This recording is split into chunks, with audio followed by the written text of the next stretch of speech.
You didn't think I'd risk losing the battle for Gotham's soul in a fistfight with you. I took Gotham's White Knight, and I brought him down to our level. It wasn't hard. See, madness, as you know, is like gravity. All it takes is a little push.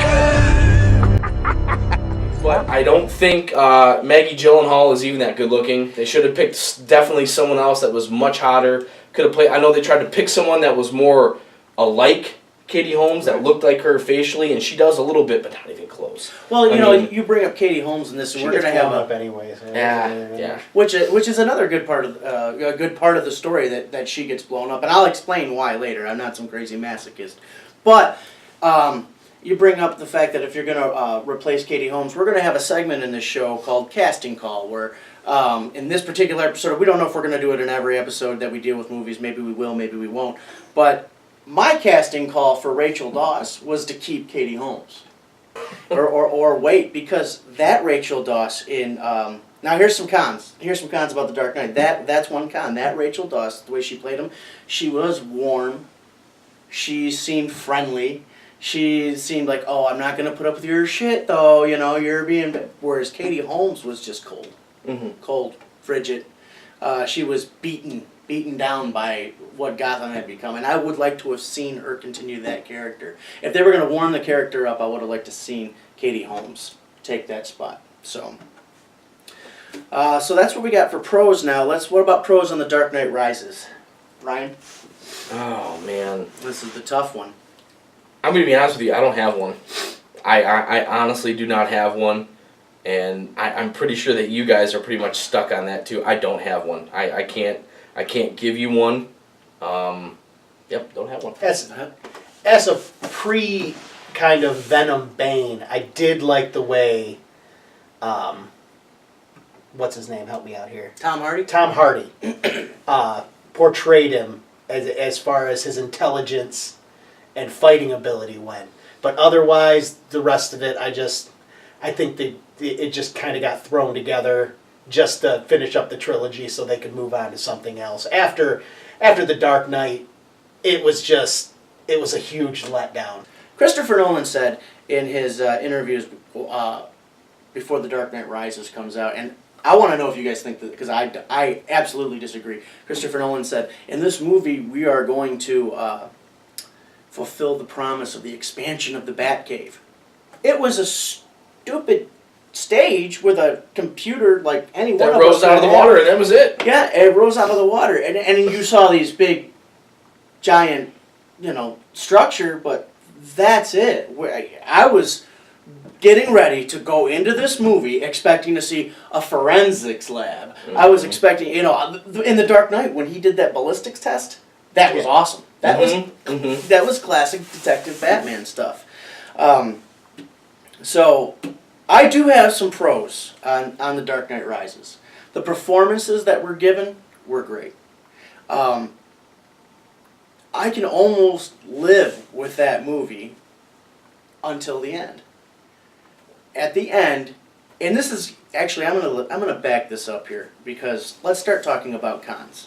Let's talk about cons overall, because obviously we already have cons about The Dark Knight Rises. For my pros, I'm just going to say this. Tom Hardy as Bane was awesome. He delivered his lines great. I'm glad that they did the mask where you saw his eyes. I'm not so sure I liked that crab look on it. You know what I mean? But I'm glad you saw his eyes, because when you saw his eyes, like when he looks at that one guy, he says, "I'm necessary evil." And he said something. He says, Daggett. Daggett. He says, "I'm here to end the borrowed time you've all been living on." And he gives that speech that the decadent will be ripped. I mean, I'm like, wow, this guy is. He blew me away. Like, the Joker is this wild card psychopath who does plan, but this guy, he's you brought the police commissioner down here. Like, you're looking at him like, idiot, and you brought him here? Well, boom, find him.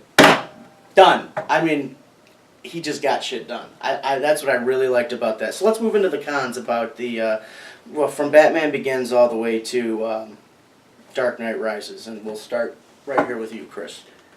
Cons. The Dark Knight Rises. But starting at Batman Begins. Yeah, that's about it. That's Okay. what I can say. I love Okay. Batman Begins from beginning to end. I can't see a whole lot of cons in it.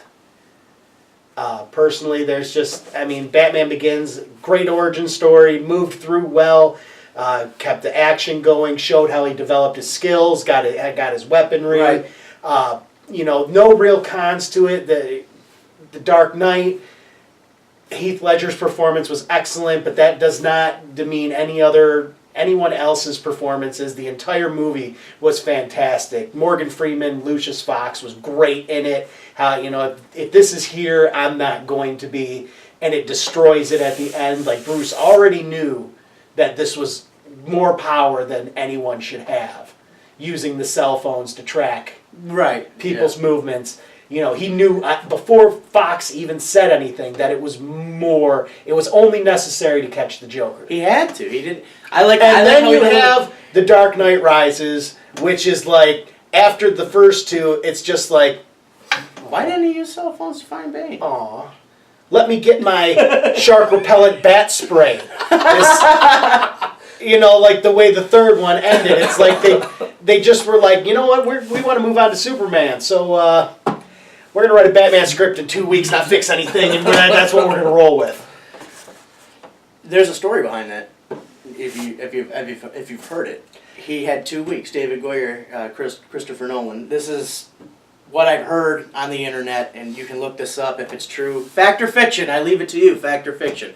But Christopher Nolan says you have, we have to make this deadline. He's talking to David Goyer, the writer, and he says, I'm going to give you 2 weeks to fix the problems with The Dark Knight Rises. 2 weeks go by, he comes back, he's like, have you fixed the problems? He's like, no, but I've got this great idea for Superman.